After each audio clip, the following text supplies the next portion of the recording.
Buenas noches, muy buenas noches, amados hermanos, amigos. Buenas noches a todos ustedes que están en este momento ya conectados. Gracias por los eventos. Gracias por la oportunidad que nos dan, hermanos, de estar en contacto con ustedes a través de su estación amiga Mensaje de Amor para la Nación. Gracias, hermanos. Gracias a cada uno de ustedes por la disposición que tienen y que nos dejan entrar hasta la intimidad de su corazón. Agradecidos, mis hermanos, con ustedes por esta gran bendición. Daniel Cerda, Dios te bendiga. Señora Ana Cantú, gracias. Dios le dé bendición y gracias por estar escuchando esta transmisión. Ludín Copado, mi hermano, muchas gracias. Dios te bendiga. Liz de Cerda, Dios te bendiga, Liz. Gracias, hermana Odalis García. Hasta Cuba, hasta San Germán, Heredia, allá en Cuba, hermanos. Dios les bendiga. Gracias, mis amados hermanos. Gracias, hermano Federico Martín. Gracias por estar atentos en esta transmisión. Nelson, hermano Nelson. Gracias, hermano Nelson, hasta allá, hasta San Germán, Holguín, en Cuba, hermanos. Gracias, mis amados hermanos. Hermana Scarlett, gracias, hermana Scarlett. Fidel Mexicanos, muchas gracias, Fidel. Dios te bendiga, saludos a Guatemala.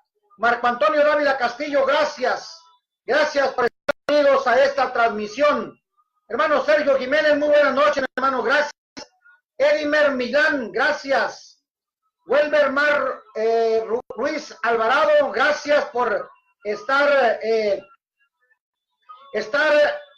atentos en esta noche. Dios les bendiga. Oscar, nuestro hermano Oscar Muñoz, gracias. Hermana Paula, gracias, hermana.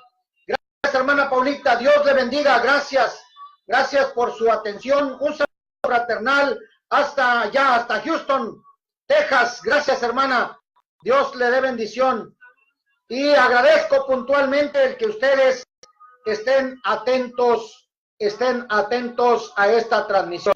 Gloria Salazar, gracias, mi hermana. Julián Sauceda Pérez, gracias, Julián. Nemesio L. Pérez, gracias. Francisca Delgado, muchas gracias. Luis Besoaín Briones, gracias. Gisela Fuentes, gracias, hermanos. Hermana Flor, gracias. Flor, mire.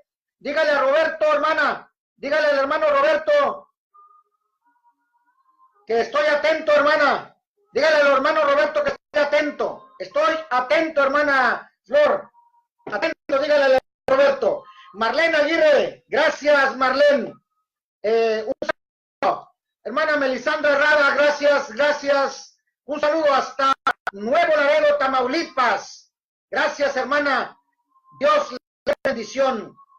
Dios les bendiga siempre y adelante. Amados, quiero compartir con ustedes en esta noche,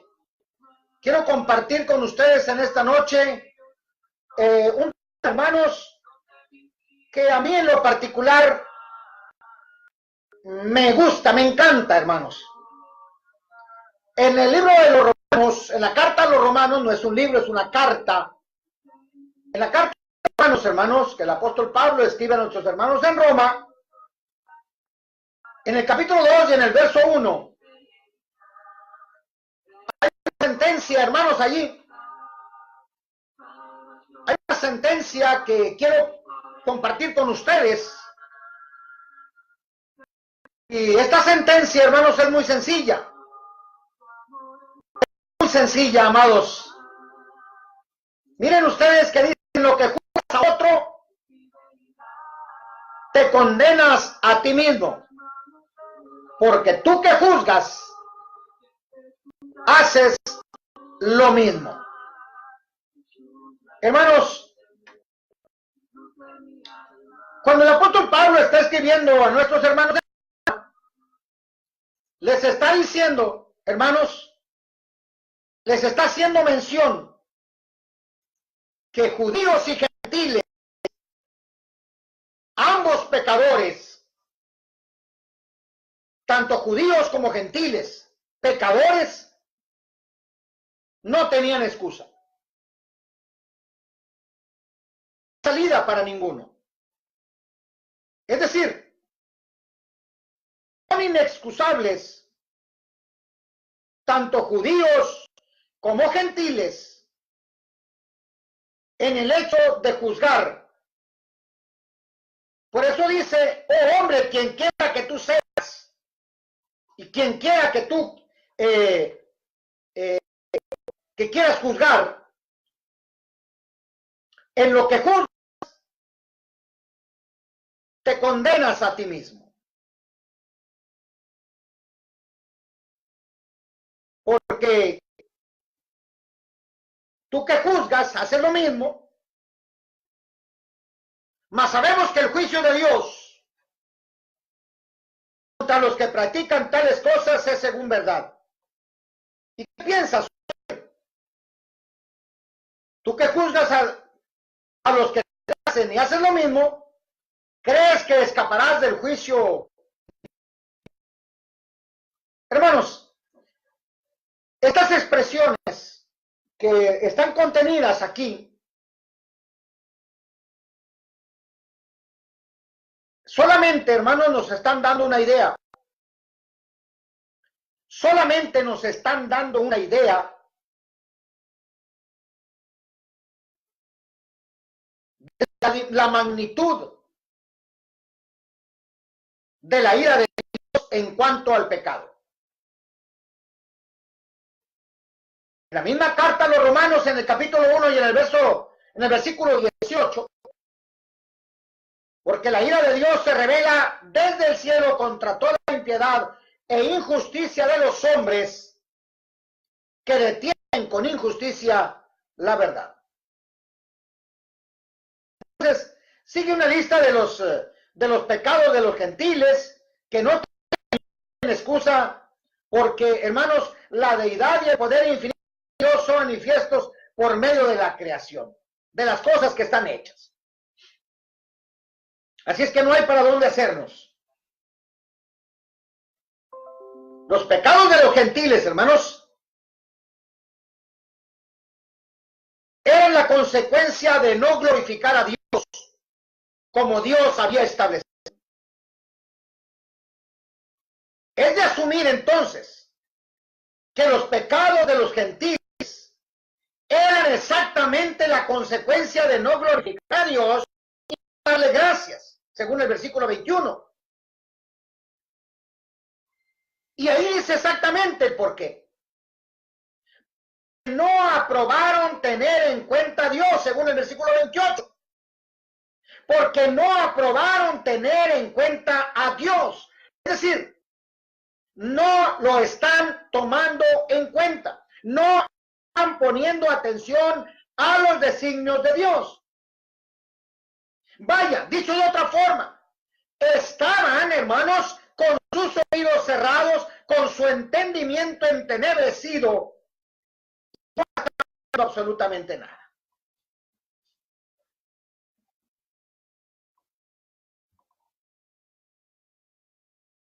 Algo aquí muy interesante que nos está diciendo el apóstol Pablo, hermano, a nosotros, en esta carta, es que a los judíos, hermanos, tampoco les convenía juzgar en esa práctica que tenían los gentiles. Es decir, no podían estar juzgando, hermanos, a los gentiles. No podían estar juzgando a los gentiles por su desconocimiento, por su actuación, por haber olvidado, por no adorar, por no hacer las cosas bien. No podían estar juzgando a los gentiles. Los judíos podían estar juzgando a los gentiles. Capítulo 2, versículo 1. Y fíjense ustedes, que aquí es bien interesante, hermanos. Aquí es bien interesante esto. Fíjense ustedes y noten ustedes esto, que el apóstol Pablo no está acusando a los hermanos judíos de Roma. Vean ustedes esto. Pablo no está acusando a los hermanos judíos de Roma, sino que Pablo está encaminando sus baterías hacia el pueblo judío en general. Y estaba hablando de los judíos inconversos. Fíjense ustedes nada más. Porque en lo que condenas, en lo que juzgas, te condenas a ti mismo. Eso es lo que está diciendo el apóstol Pablo. Verso 24. El nombre de Dios es blasfemado entre los gentiles por causa de vosotros. Nunca se hubiera dicho esto a los santos de Roma, hermanos. Jamás. Tampoco trata de hermanos judíos que querían judaizar. Los que querían circuncidar a los gentiles para convertirlos a la fe judía y a llevar sus prácticas de acuerdo a los rituales que ya estaban establecidos y los que conocemos. Según Hechos capítulo 15, versículos 1 al 4. O también allá en Gálatas capítulo 1, versículos 6 al 9. Del 6 al 9. O también en Gálatas capítulo 2, versículo 14, o en Gálatas capítulo 5, versículos 1 al 4, que nuestro hermano Mario José Mendieta Medina nos explicó puntualmente en cuanto a lo que está establecido en el libro, en la carta a los Gálatas. ¿Por qué razón? Miren, hermanos. Lo que los judíos querían hacer, hermanos, era atraer a los gentiles, hacia la fe judía, haciendo y practicando los ritos, los rituales, observando la ley de Moisés en toda su plenitud.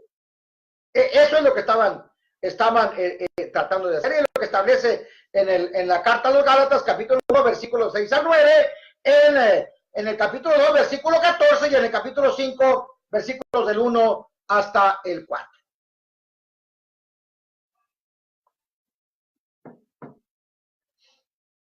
Así es que, hermanos, los judíos inconversos practicaron las mismas cosas, los mismos pecados que pudimos leer allá en el capítulo 1, o los que sucedieron en el capítulo 1. Y que también los gentiles practicaban. Así es que entonces, hermanos, es por eso, al condenar a los gentiles, se estaban condenando a sí mismos, según capítulo 2, versículo 1. Tú, pues, que enseñas a otro, ¿no te enseñas a ti mismo? Tú que predicas que no se ha de hurtar, ¿hurtas? Tú que dices que no se ha de adulterar, ¿es? Tú que abominas a los ídolos, ¿cometes sacrilegio? Tú que te jactas de la ley, con la infracción de la ley deshonras a Dios. Porque como está escrito, el nombre de Dios es blasfemado entre los gentiles, fíjense ustedes lo que dice, por causa de ustedes. Bueno, hermanos, y esto tiene, hermanos, sus consecuencias. Y esta explicación que nos da el apóstol Pablo aquí es exactamente lo que dice Mateo, versículo 23, perdón, capítulo 23, versículos 2 y 3. Y eso, hablando a los escribas y fariseos, hablando, hermanos, a esa casta que usted y yo conocemos como hipócritas, como de una y mil cosas que el Señor Jesús les decía, los comparó de muchas maneras. Estamos hablando de escribas. En la cátedra de Moisés se sientan los escribas y fariseos. Así que todo lo que os digan que guardéis, guardadlo y hacerlo, mas no hagáis conforme a sus obras, porque dicen y no hacen. Entonces, hermanos, se condenaron a sí mismos porque el juicio de Dios contra los que practican tales cosas, sean gentiles o judíos, es según verdad. Juan 12:48. Juan 17:17. Así es. Entonces, hermanos, se condenaron a sí mismos porque Dios pagará a cada uno conforme a sus obras. Pagará a cada uno conforme a sus obras. Versículo 6. Y más aún, 2 de Corintios, capítulo 5, versículo 10 y Apocalipsis 20:13.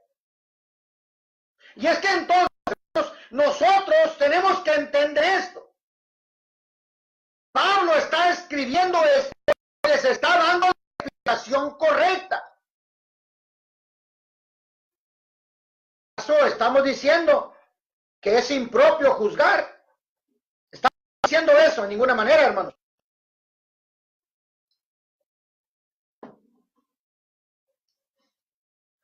Sin embargo, podemos decir, hermanos, que judíos y gentiles estaban en la misma condición. Judíos y gentiles están en la misma condición. Ambos son pecadores. Y si pecadores, condenados, hermanos. Si condenados, separados de Dios. Y si separados de Dios, muertos por el pecado. Estamos hablando de muerte espiritual. Hermanos, no hay acepción de personas para con Dios, hermanos. Así es que los judíos se condenan a sí mismos porque Dios no hace personas. No hay acepción de personas para con Dios. Capítulo 2, versículo 11. O Hechos 10, 34 y 35. Así es que, mis amados hermanos, amigos, ¿cómo entender todo esto? ¿Por qué Pablo está enfatizando estos puntos importantes? ¿Cuál es la razón para que el apóstol Pablo esté enfatizando de una manera concreta, hermanos, esta parte? Bueno, les digo que a mí me gusta, hermanos, porque en muchas ocasiones la excusa principal de algunos de nuestros hermanos es que nosotros no podemos juzgar a nadie. Es decir, ¿por qué juzgas? Sin pensar que el juicio es otra cosa. Sin pensar siquiera que lo que implica el juicio, hermanos, es una cosa muy distante. Pero sin embargo, las personas de hoy día, hermanos, se defienden bajo este supuesto. No me juzgues. Pero yo digo, hermanos, y digo yo, lo estoy expresando de esta forma, ¿por qué Pablo estaba enfatizando estos puntos? ¿Cuál era la razón del apóstol Pablo para enfatizar estos puntos? Bueno, hermanos, vamos a ver algunas cosas. Yo creo que no todas, porque no alcanzaría nuestro tiempo, hermanos, para ver absolutamente todas, pero sí analicemos algunos. Sí analicemos algunos. Y lo primero que vamos a analizar es por qué los judíos creían que aunque practicaran los mismos pecados que los gentiles, no serían condenados. ¿Cuál era la razón?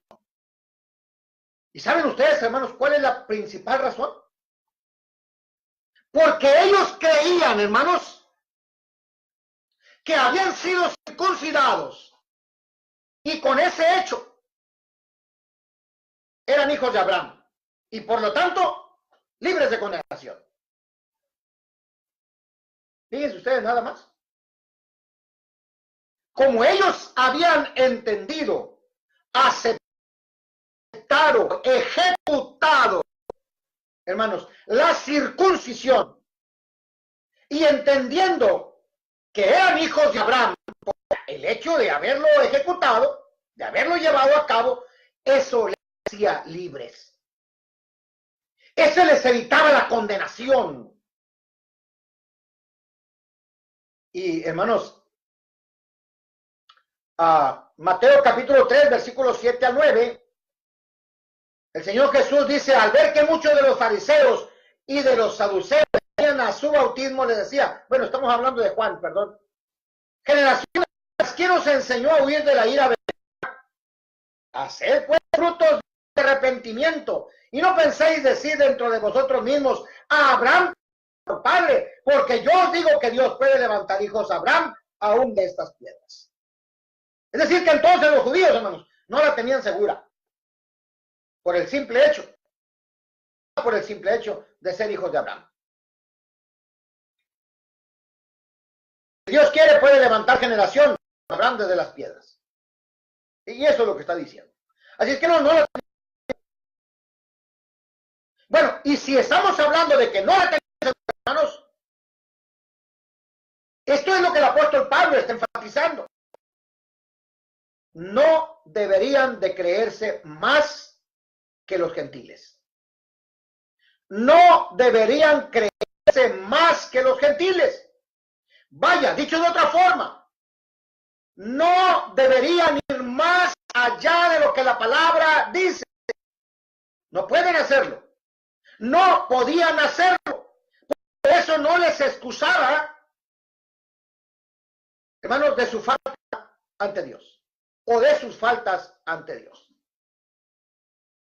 Así es que entonces, hermanos,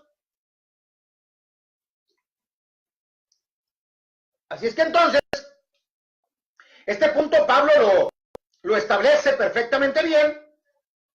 Pablo lo está dejando bastante claro.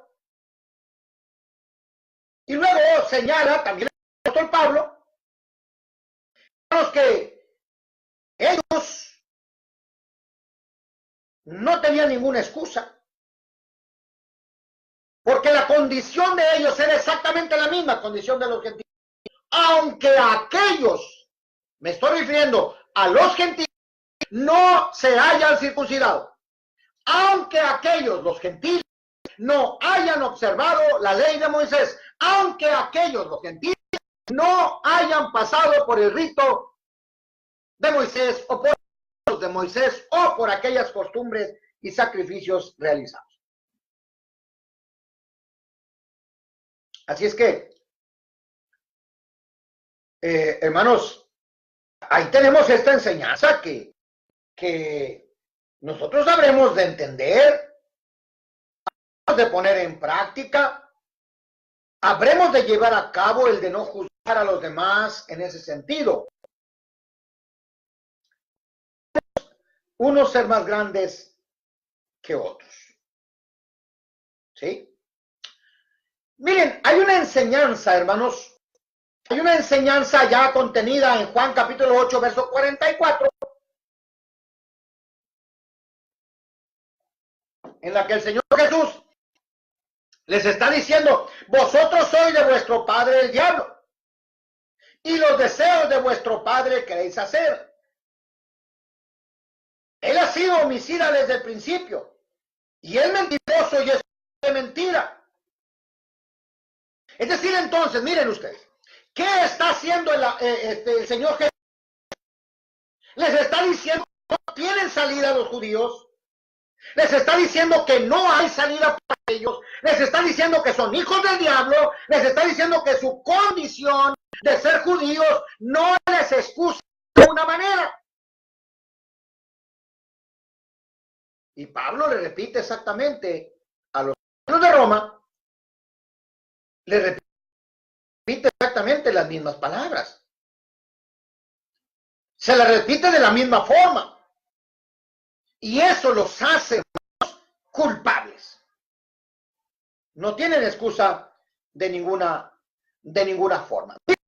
Esta es una enseñanza, hermanos, esta es una enseñanza que la doctrina calvinista utiliza con mucha frecuencia.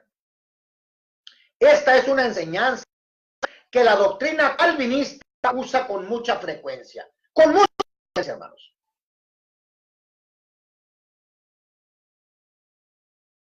Miren, si Dios ha escogido a alguien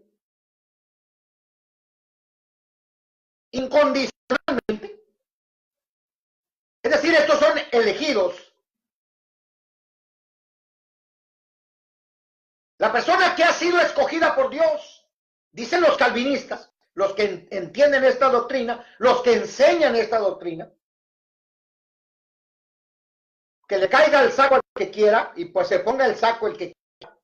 No quiero entrar en polémicas con nadie, pero sí quiero decirles que la doctrina que ellos escogen, que ellos dicen, que ellos practican, es que han sido elegidos, hermanos. Entonces pueden hacer lo que quieran, nunca van a caer de la gracia de Dios. Salvos y salvos. Eso es lo que dicen ellos. Yo no estoy diciendo que es la iglesia. No. Estoy diciendo doctrina calvinista. Estoy diciendo claramente. Estoy etiquetando claramente. Digo, el que quiera agarrar, que lo tome. Así es que, hermanos, no podemos aceptar, entender y adoptar esta doctrina porque estaría en la misma condición del pueblo judío, a quien el Señor les dice, eres inexcusable, no tienes excusa, tú también eres culpable igual que el gentil, estás separado de la gloria de Dios por cuanto eres pecador. Así es que la doctrina calvinista no puede decirme que los elegidos, los bautizados, los que han alcanzado la gracia, los que han sido de una manera seleccionados, no pueden caer de la gracia. Esa es una mentira, como una moneda, hermanos, de curso que no tiene valor.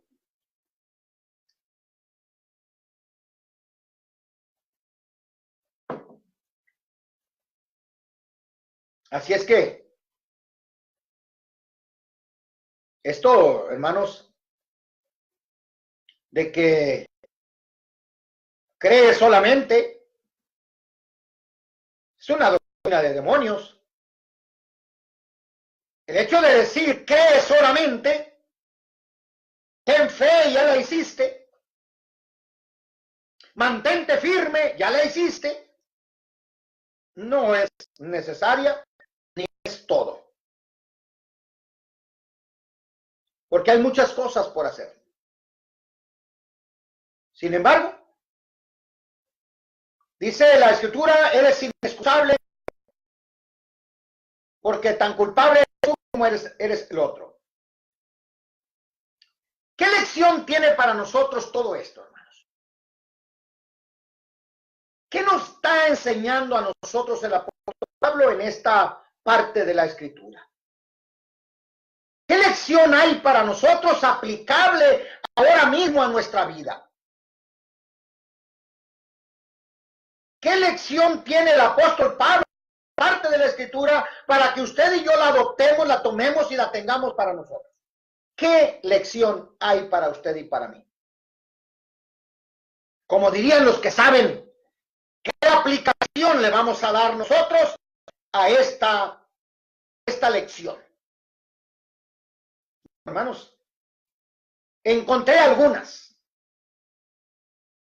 y quiero compartirla con usted de esta forma. Tenemos que examinarnos a nosotros mismos. Examinarnos con todo cuidado y con toda sinceridad. Siendo objetivos, hermanos. De tal manera que usted y yo tengamos que ver la verdadera condición de nosotros ante los ojos de Dios. Esa es la primera parte.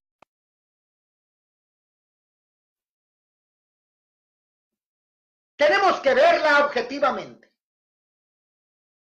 Tener cuidado. Analizarlo con mucha sinceridad y ver la condición que nosotros tenemos ante los ojos de Dios. Digo, la condición de nosotros como personas. Segunda carta a los Corintios, capítulo 13, versículo 5.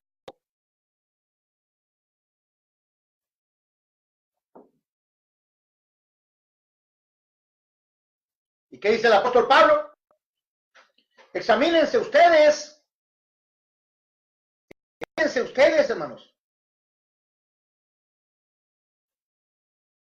Examinen si están en la fe.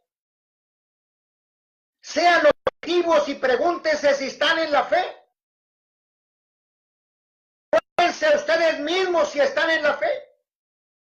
Si están caminando en el sendero correcto. Si están practicando la sana doctrina. Si están llevando a cabo los mandamientos. Vaya, dicho de otra forma, si estás siguiendo el patrón bíblico establecido en la Escritura, ¿lo estás siguiendo? Examínate. Examínate. Hermanos, miren ustedes. Esta tarde estamos enseñando acerca del patrón bíblico en cuanto a la doctrina en la iglesia. Y estábamos nosotros estudiando lo que el apóstol Pablo les escribe a Timoteo. Y le dice, el que persiste en pecar, los que persistan en pecar, repréndeles. Oye, Pablo, ¿y cómo tengo que hacerlo, Pablo? El joven Timoteo le pregunta al apóstol Pablo, a su maestro, ¿cómo tengo que hacerlo, Pablo? Dime, por favor, ¿cómo tengo yo que amonestarlos? ¿Cómo tengo que reprenderlos? Y el apóstol Pablo le contesta y le dice, públicamente, a los que persisten en pecar, hazlo públicamente. Oye, Pablo, pero espérame tantito. Yo siempre he sabido que tienes que decirme a mí personalmente primero y luego traer a mi hermano. No, dice el apóstol Pablo. A que persiste en pecar, amonéstamente para que los demás teman.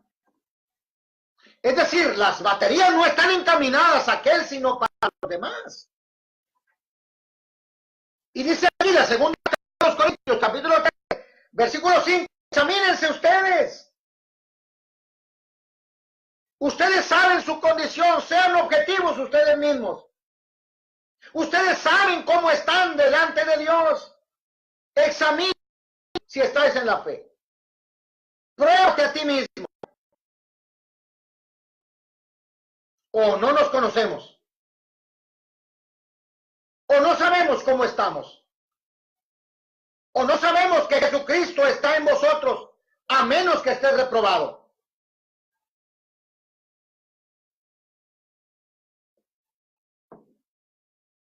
Al menos que estéis reprobados.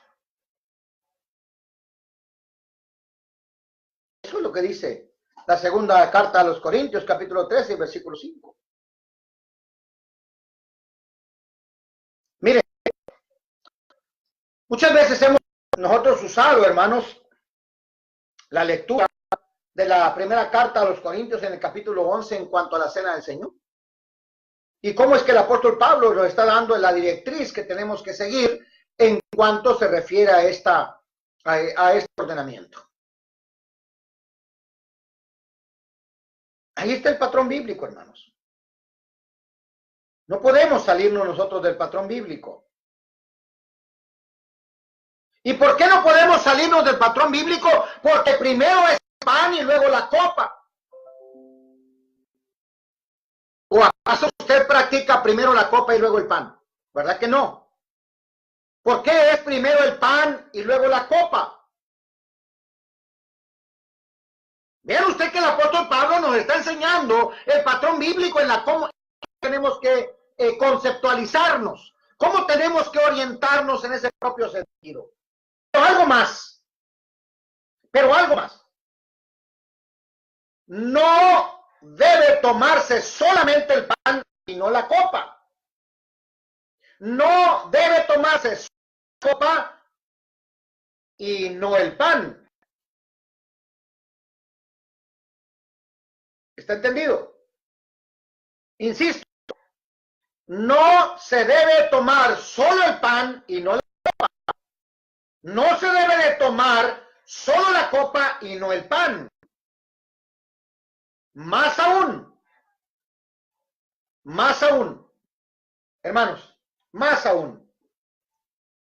De manera que cualquiera que comiera este pan o bebiera esta copa del Señor indignamente, está culpado del cuerpo y de la sangre del Señor. Por lo tanto, dice bien claro, pruébese cada uno a sí mismo y coma así del pan y beba de la copa, porque come y bebe indignamente. Y dice, esto de indignamente es de manera indigna. Lo que está contenido en el versículo 20, versículo 22. ¿Sí? Sin discernir el cuerpo del Señor. Y cuando esto hace, juicio come y bebe para sí.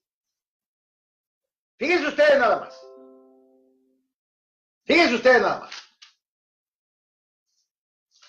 Primero a los Corintios, capítulo 11. Por eso, hermanos, esto es bien interesante que nosotros lo aprendamos. Lo que dice en el versículo 20, y el versículo 22, 21 y 22, 20, 21 y 22. Cuando pues os reunís vosotros, esto no es comer la cena del Señor, porque al comer, cada uno se ha de tomar su propia cena, y otro tiene hambre y otro se embriaga. Pues, ¿qué? ¿No tenéis casas en que comáis y bebáis? ¿O menospreciáis la iglesia de Dios y avergonzáis a los que no tienen nada? ¿Qué os diré? ¿Os alabaré? Dice Pablo, en esto no lo alabaré, porque lo están haciendo de una manera indigna.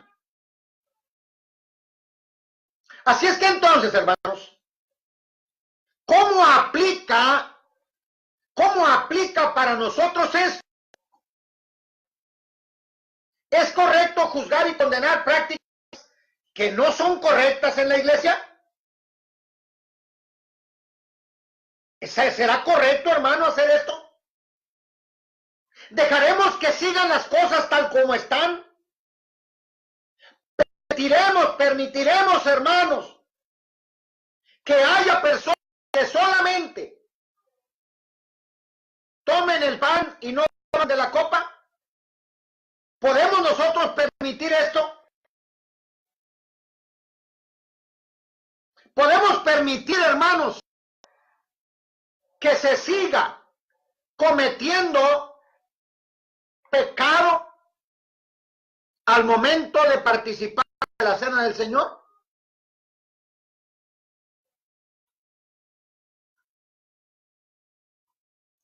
Debemos de respetar el patrón.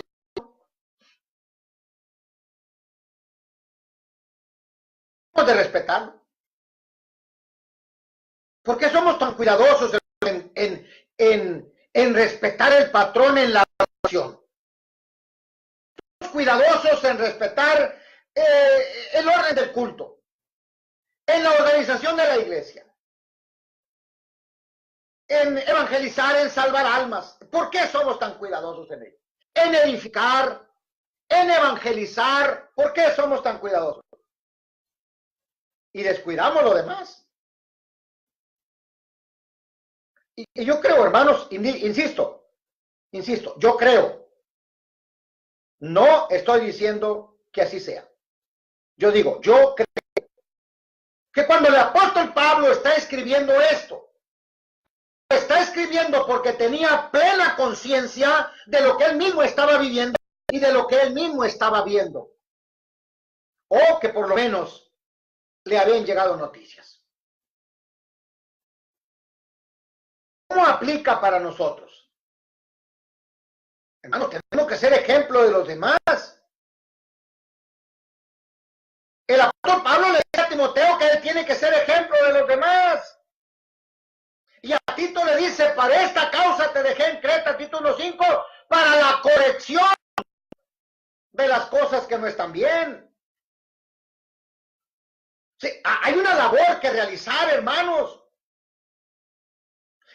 Evangelistas, hermanos predicadores, hay cosas que tenemos que corregir. No tenemos que darle la espalda a las cosas que no tienen. Hermanos, ¿por qué dársele la espalda? Tenemos que enfrentar los errores para no caer en descrédito. Habremos de enfrentar de una manera directa. Yo les decía a los hermanos, le pone el cascabel al gato.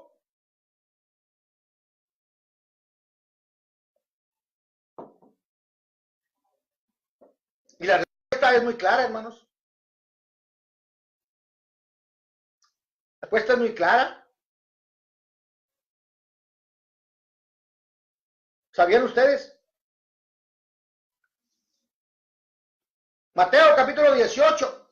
Es muy clara la respuesta del Señor.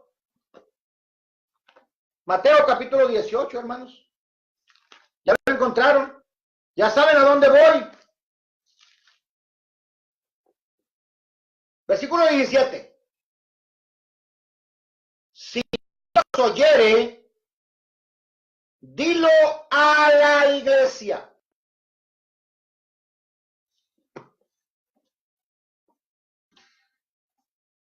Es el trabajo de la iglesia. No le den vueltas. Es el trabajo de la iglesia.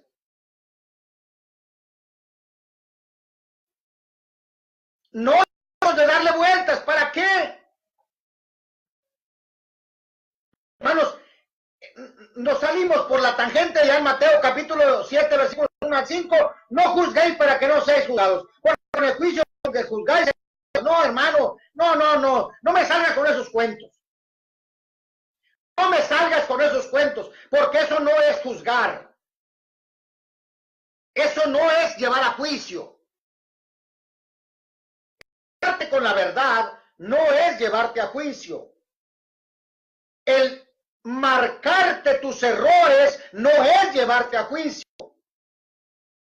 El decirte dónde está tu error no es llevarte a juicio. No lo apliques así, porque estás fuera de todo contexto. Porque hay algunos que se defienden utilizando este texto de Mateo capítulo 7, versículos 1 al 5. Y luego te dicen, con la medida, mide será medido. Y luego, está la viga de tu ojo para que puedas ir a sacar la paja de tu hermano. No, hermano, eso no aplica. Está fuera de todo contexto. Eso no es aplicable, hermanos. Esa es la excusa de aquel que no quiere reconocer. Es la excusa de aquel o de aquella que no quieren reconocer su pecado, que no quieren reconocer su falta, que no quieren entender que tienen que ser amonestados públicamente. Porque persisten en pecar. ¿O qué? ¿Acaso quieren mariachi? ¿Acaso quieren que les toquemos el son de la negra? ¿O quieren que les toquen Guadalajara? ¿O qué quieren que les toquen las mañanitas? ¿O qué quieren que toquen? No, hermanos, no podemos hacer tal cosa. La aplicación que está dando el apóstol Pablo es muy sencilla. Unos y otros son culpables ante Dios si no hay un arrepentimiento, si no hay un cambio en tu vida. la salvación. Tiene que haber un bautismo. Para que haya un perdón de pecados, tiene que haber un bautismo. Para que haya un perdón de pecados, tiene que haber un arrepentimiento. Y el arrepentimiento no es Magdalena, eso no es arrepentimiento, con todo respeto. El arrepentimiento implica un cambio de vida, un cambio de actitud. El arrepentimiento implica, hermanos, un cambio en nuestra mente, en nuestro pensamiento, en nuestros sentimientos. Ya no vivo yo, mas vive en mí. ¿Podemos decir esto con libertad? Así es que, ¿cómo aplica todas estas cosas? ¿Cómo aplica, hermanos?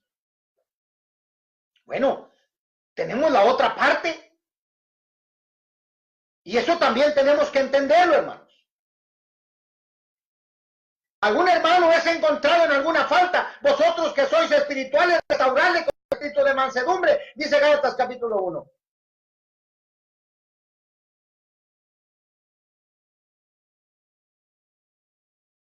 ¿Qué estamos haciendo?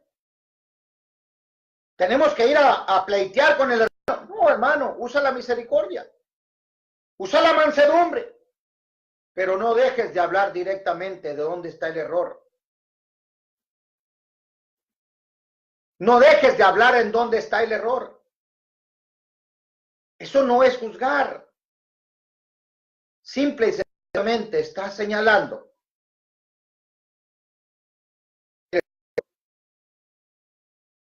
¿Cómo aplica todo esto, hermanos? Bueno, hermanos, los ancianos deben ser ejemplo de los demás. El evangelista debe ser ejemplo de los demás. El predicador debe ser ejemplo de los demás. Todo cristiano debe ser ejemplo de los demás. Vosotros sois la sal de la tierra. Vosotros sois la luz del mundo. Ustedes son el ejemplo, hermanos. Usted y yo somos ejemplo de los demás. El apóstol Pablo le dice a Timoteo, tú eres ejemplo de los demás en palabra, en conducta. Hermanos, esto es lo que tenemos que hacer. Sin dejar de hacer aquello. Así es que, amados hermanos, amigos, ¿qué podemos entender? ¿Qué podemos entender nosotros de esta experiencia? Entender de esta parte. Ambos somos culpables. Ambos necesitamos del perdón. Usted y yo necesitamos tomarnos de la mano de Dios. Sí, tomarnos de la mano de Dios. Ir juntos hacia Dios. Vivir con Dios. Cambiar nuestra forma de pensar. Cambiar nuestra forma de ser. Cambiar nuestra forma de vivir. Y nuestra forma de conducirnos. ¿Quiere cambiar su vida? ¿Desea usted cambiar su vida? Amigo, hermano, necesita ser transformado. Así que, amados, ahí está la palabra. Y está para ustedes. Ahí está la palabra y es para ustedes. Es para que usted y yo podamos aprender y entender que Dios tiene, lo que Dios tiene para nosotros. Si usted y yo hemos entendido lo que Dios tiene para nosotros, gloria a nuestro Padre Celestial.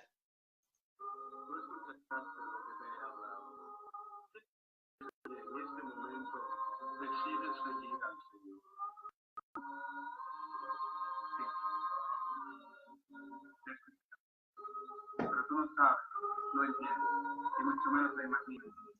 Estoy pasando. Sí, por eso yo no entiendo.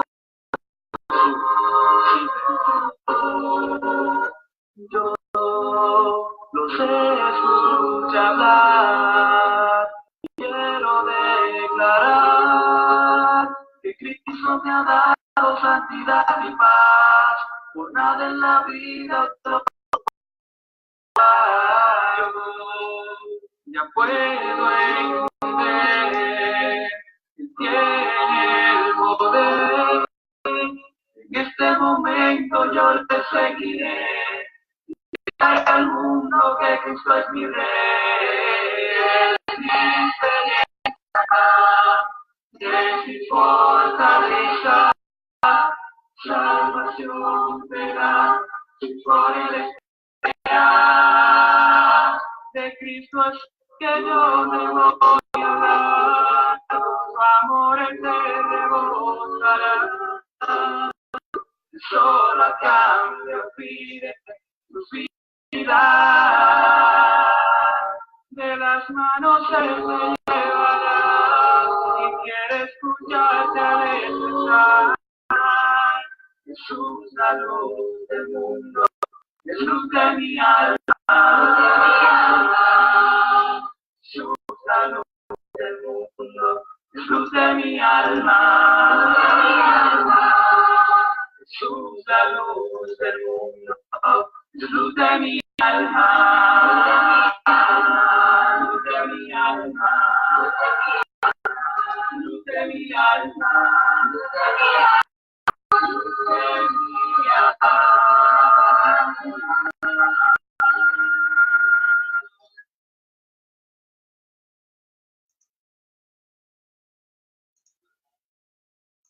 Agradecidos con ustedes por su atención. Que Dios les bendiga. Nos vemos el día de mañana con el favor de Dios a las 7 de la tarde del día de mañana en su programa Iglesia de Crecimiento. Dios sea con ustedes.